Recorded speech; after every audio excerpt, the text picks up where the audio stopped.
We are back. A very special episode this week as it's our 20th episode. This week we have another amazing guest, the SVP of Global Sales at Cycode, Colin Corstorphine. His meteoric rise from the Customer Success Manager to an SVP of Global Sales in just over 7 years, spending nearly 6 years at Crowdstrike and other vendors like Sumo Logic. Colin, it's great to have you on.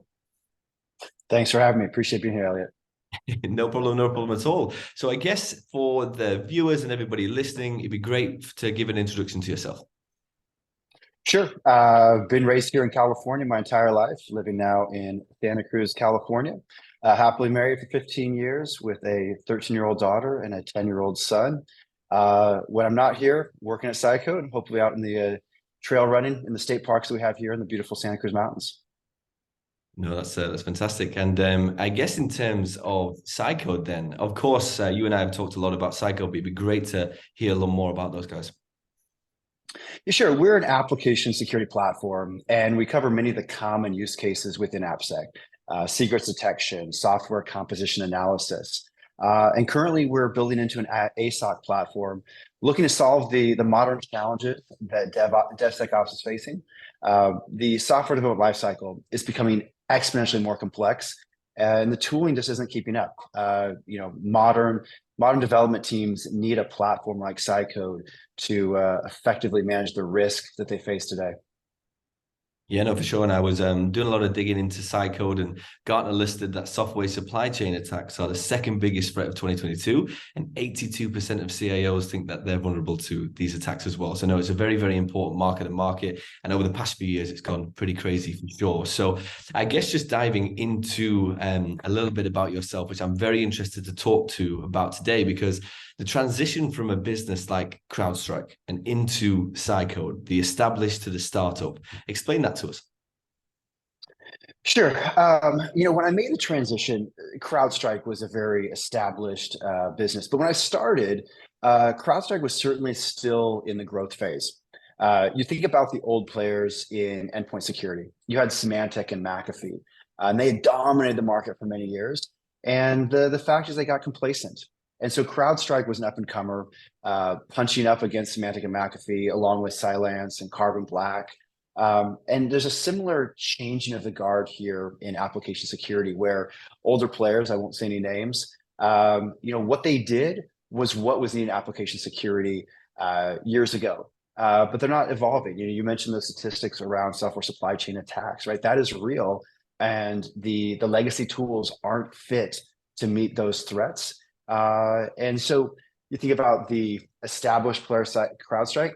I was able to see CrowdStrike go from the building, the market definition, the growth to being an established player, and in some respects, looking to help Cycode accomplish the same thing here.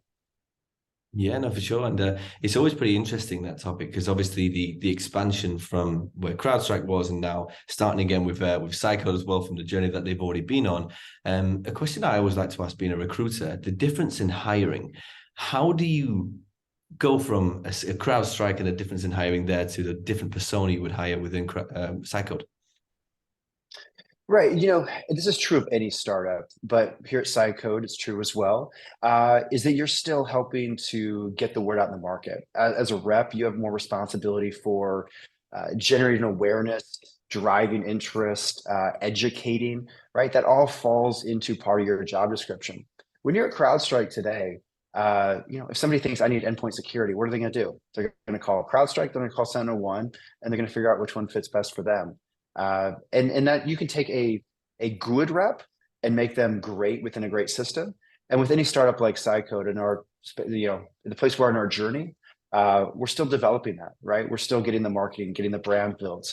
And so you just have more responsibility to work with that prospect all along their journey, from the very top of the funnel all the way till closing that deal. And so it's a different type of person, back to, in the recruiting sense. Someone that still has their prospecting skills, someone that still can be creative and break through the noise today to get our message heard. It's not an easy task. The rewards can be great, but the work definitely has to be put in. Yeah, no, for sure. And it's It's definitely an interest in searching for them types of candidates as well. You have to, me and Michael Cortez down at Wild Ventures dove deep into this about the perception, the kind of motivation, the person you need really to build a startup as well, even down at the rep center as well. So that's awesome. Mhm. And one of our topics today is hiring for future growth. And of course, we can talk about the productivity of reps and everything along those lines, but how do you hire for future growth within Cycode? I think about where we are today, what we need today, and what we need in the future. And it's kind of self-evident. But I'm looking for reps for where we're at that have the fundamentals and just need to have more of the big at bats, right? We have great mentorship here. We have great leaders. And if you come in with the work ethic, the basics in how to run a deal, how to control a conversation, how to do discovery, will help you become that enterprise rep that you want to be. And so we're looking in some ways at potential, right? In a few years, when everybody knows who Cycode is, when you think AppSec, I've got to talk to Cycode. Well, at that point, we'll have a different profile, right? We'll have raised up the folks that came in early and developed, and then bring in more veterans that will come in and just crush large deals over and over and over, leveraging their relationships and their experience. But it's definitely a different game now. And it kind of harkens back to what I mentioned earlier. For the hiring for this future growth, we've got to generate a lot of pipeline. We have to get the word out there and recognize that some of the prospecting activities we're doing, some of the evangelism isn't going to pay off for a year, maybe 2 years. And so bringing on folks that are going to be useful in, like I said, evangelism in that process. So then in a couple of years, when all the marketing, all this comes together, that those prospects will be warm and ready to close. Yeah, no, it's definitely exciting though. I mean, with if you find the right person who can come in and build a business with you, that they're going to be there for the next 3 or 4 years, and everything that you're doing right now is going to come to fruition in that time as well. So it's about, again, finding the right people and hiring the right teams. So I guess in terms of, you mentioned earlier there about kind of the attributes you need to look for. What are they in that person? I'm looking for what is their driver? Why are they doing this? Why are they working? And are they competitive? Right. That to me is a great one. They played sports and they love to win. They like being on a team, right? Do they play a team sport in which they all work together? Sales is an individual support. But I get this term that we use at Crowdstrike a lot, collaborative competition, right? I want to be number one. I want to beat Elliot, but I'm not going to sabotage Elliot to get there, right? I hope he does awesome as well. I just hope I do $1 better, but I'm going to help him achieve his max. So hiring people with that kind of mentality, those kind of character traits, is vital. What else are we looking for? Creativity, right? When I think about prospecting today, it's very different than it was just 3 years ago, even. It used to be that, email addresses were a commodity. People would exchange spreadsheets of them and, oh, wow, okay, give me your list. Now with the enrichment tools out there, everybody has access to the exact same information. So just sending your emails out there, getting on your dialer and doing 100 calls a day is not going to set you apart. So if you can unlock a creative way to get in front of the right people, break through that noise, that is just a killer attribute that we'll definitely prize and definitely value considerably. Beyond that, I guess maybe the third one I would state is curiousness, right? You've got to be interested in, what problems does a software solve? I'm not that technical any longer, but I do geek out on, how technology is evolving. What are the threats out there, and how do we address those? That can be super interesting. I'm looking for candidates that come to me and they watched a video, they read something, and they explain that to me. Help me understand this. I don't totally get it, but I want to know, because that will tie in directly to what kind of discovery do they do? Do they ask, surface level questions and then move on? Or do they really, peel the layers off the onion and get to the true pain that's going to unlock budget for the solution that we're selling today? Those that can do it, we're super successful. Those that can't get deeper and they're always going to be wondering why they're not getting engagement, why their POCs aren't going anywhere. So does that help you at all? Yeah, no, it does. I think it's awesome. I Okay, think the three key good. points there, especially the curiosity part. And I've spoke to a lot of leaders over my time, and it's finding that curiosity to dive into the details with candidates and clients. Because if somebody's coming to you and they're not asking the right questions, they're not going to ask the economic buyer the right questions as well. So it's definitely that part of it that they're going through, which is fantastic. And I guess in terms of it leads on to the next space pretty well, is how do you build a team to foster alignment around the go-to-market strategy? When I think about our go-to-market strategy, I'm thinking that every department has to be on message. They have to know what our value prop is. They have to know what problems we solve. They have to know the competition. You mentioned differentiators. That's a huge one for me. They have to understand who is our ICP? Why do those people care about us? And that goes for all of the groups in our go-to-market strategy. It includes the channel, right? The channel has to focus on the VARs that are, representing the companies that we want to talk to. Just for an example, the sales engineers, they have to know the competition just as well as anybody else, so that when the prospect raises some question or objection, they go, I know where that came from. That was a landmine from this competitor. Our customer success team, right? They have to truly understand the value prop and be focused on, what problems we're solving for the customer, not just making sure they can log in, use it, configured, but always have this sense for what is the value we're delivering? What are the problems we're solving? All that together, everybody has to be, like I said, on that same message. And when it comes back to the customer success folks, right? If everybody's executing on this strategy, this will mean that we are creating this virtual cycle of referenceable, happy customers from top to bottom. Yeah. You mentioned earlier on in that part there about identifying your ICP. As a company like Cycode, obviously going on a journey, generating revenue, gone through their Series B, that product market fit is starting to come there. And how do you actually really identify your ICP? It's consistently refined.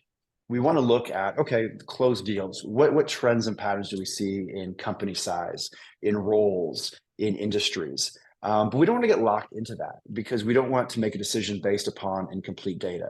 So we'll continue to, prospect with a net that's a bit wider, and then reassess every quarter and see, not just the deals closed, but of the meetings and the calls that we had last quarter, where do we see conversion, right? From each stage, from qualifying to qualified, from qualified to looking into POCs. So we have to continually refine that. And we have to be aware of kind of a self-selecting bias. If we see success in one area and we double down there, well, of course, we're going to see more success in that area. But does that really mean that is where our maximum capacity for success is? Not necessarily. We need to continue to look and see, what industries, what spaces are having the problems we're solving. So it's a never-ending process of refining that. Yeah, no, for sure. So in terms of the ICP with the reps that you bring on board, how do you make sure that they're targeting the right companies and not just kind of going out there and, for example, if you had the whole San Francisco and California market, they're not just going after everybody and everything? So we took a pretty dramatic step this year and we went to named accounts. Earlier you're asking about alignment around our go-to-market strategy, right?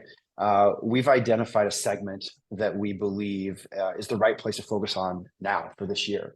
And the SDRs and the RSMs are aligned on those are your accounts for outbound. If something comes inbound, we'll work it, we'll qualify it, see if it makes sense to continue the conversation. But for outbound, it has to be narrowly focused on the ICP for this year. And if you create something outside of that, then there's no credit given, right? That's a very simple mechanism for enforcing commitment to that ICP.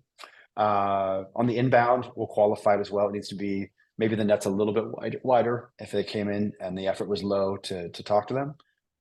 But again, we're incentives. I guess that's the short answer. Is incentives will drive alignment with the ICP. Yeah. And that goes back to creating that strategy again. You mentioned earlier around the channel and customer success and all these different functions. How do you make sure everybody is on the same track when pushing forward? I think what's central to aligning everybody around a common strategy here is on the value realization, right? Ensuring that we're always thinking about the problem we're solving. And if we recognize that as kind of our North Star, then everything will feed from that. Earlier, I talked about the channel and what they're doing, right? If they're focused on the problems we're solving, they're going to be focused on partners that are addressing those problems for their customers. They're going to focus on educating VARs on what it is we solve. Like I mentioned with customer success, if they are focused on the application of solving the problems for the specific customer, they're going to be in a good place. And again, only focusing on customers that have that within our ICP. Like part of that definition of the ICP is companies that have the problem that we can solve.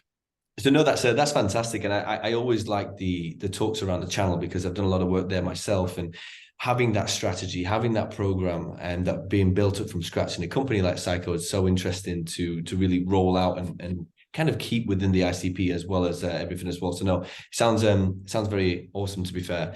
And in terms of if I could just share, on that channel strategy, right? It's necessary today. Earlier I mentioned how tough it is to get in front of prospects these days, right? Simply spray and pray isn't going to get you there.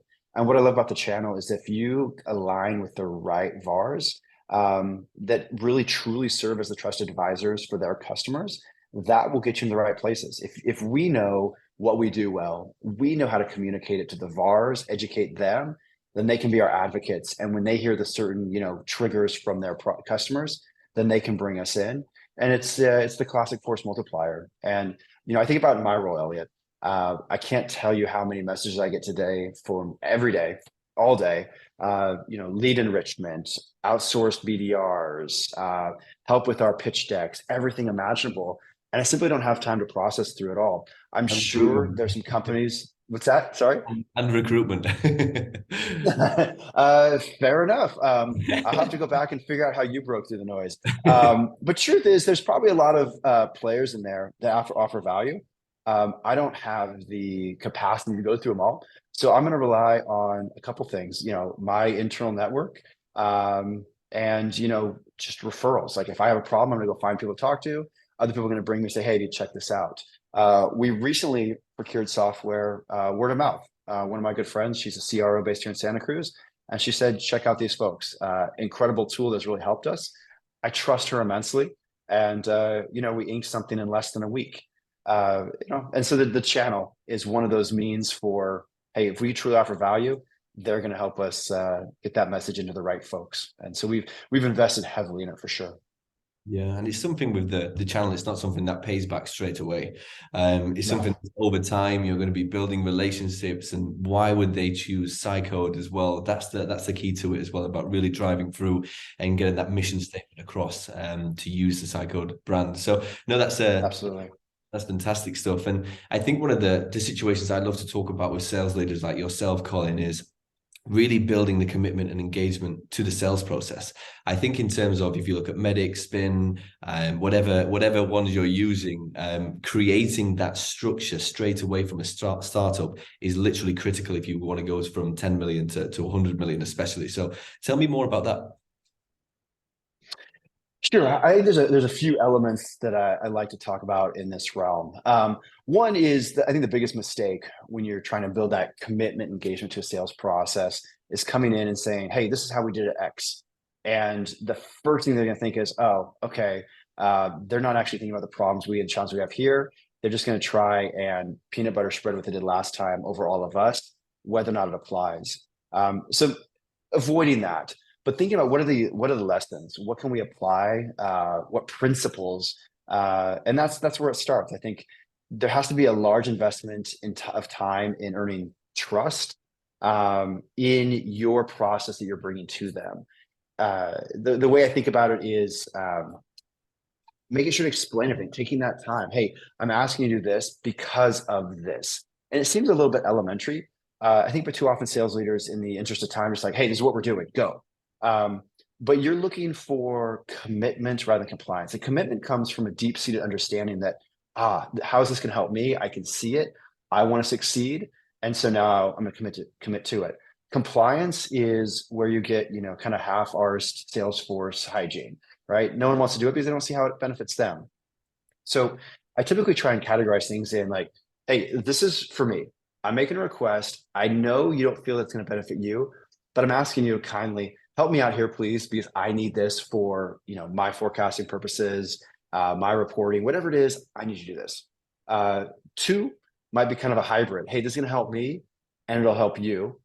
And then the third is like, hey, I'm not telling you have to do this, follow this process, but I think you want to because you want to be successful.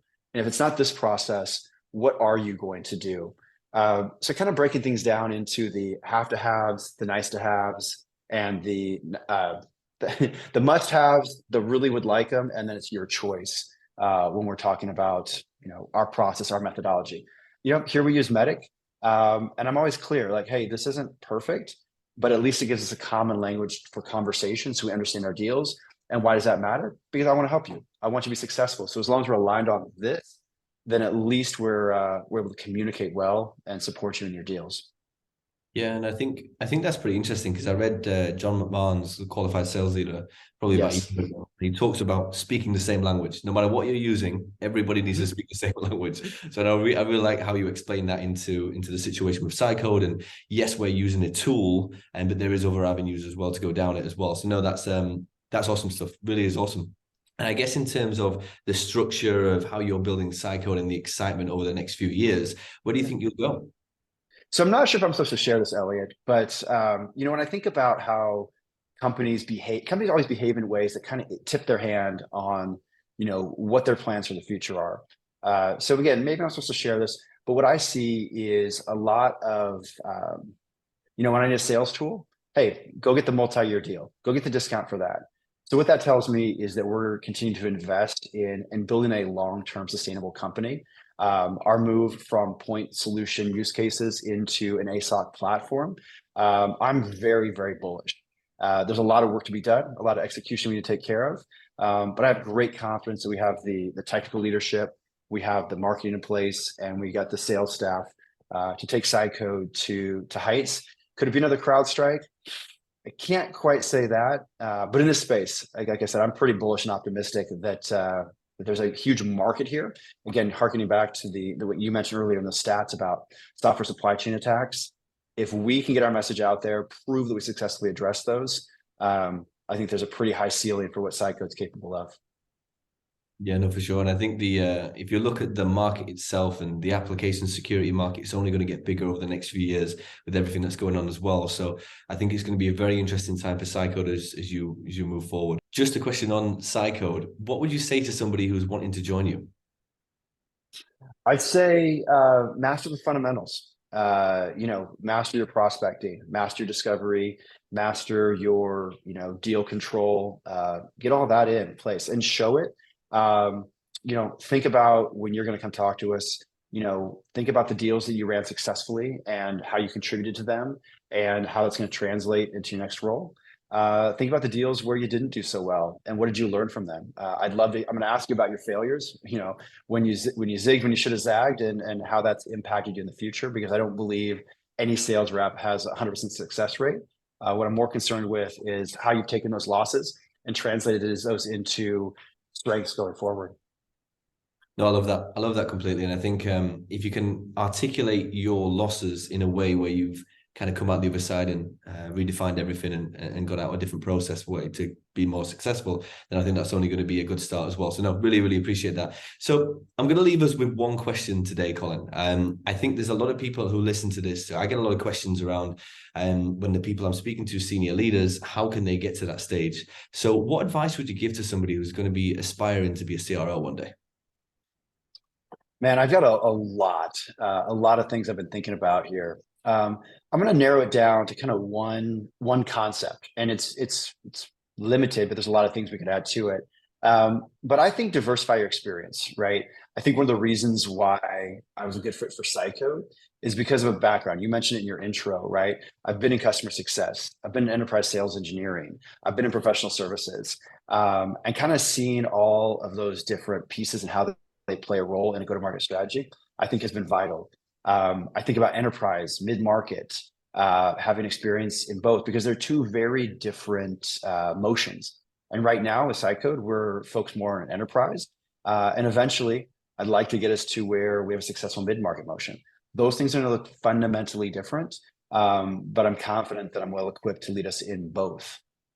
So diversify your experience, try different things that are all around the customer. And I think long-term, you'll be in good shape. No, I love it. I love it completely. That's I think the third person who said something similar to that. So it's definitely something to look at for sure. And even as I move back through my career, I'm thinking of stuff like that as well, Colin. So no, that's fantastic stuff. And look, it's been amazing having you on the podcast today. We've gone for a lot of really, really strong topics. And yeah, and maybe we'll check back in another year or so time and do another one. Sounds good. Appreciate the time, Elliot. And I'll see you at RSC in a few weeks. See you soon. Thank you. Bye.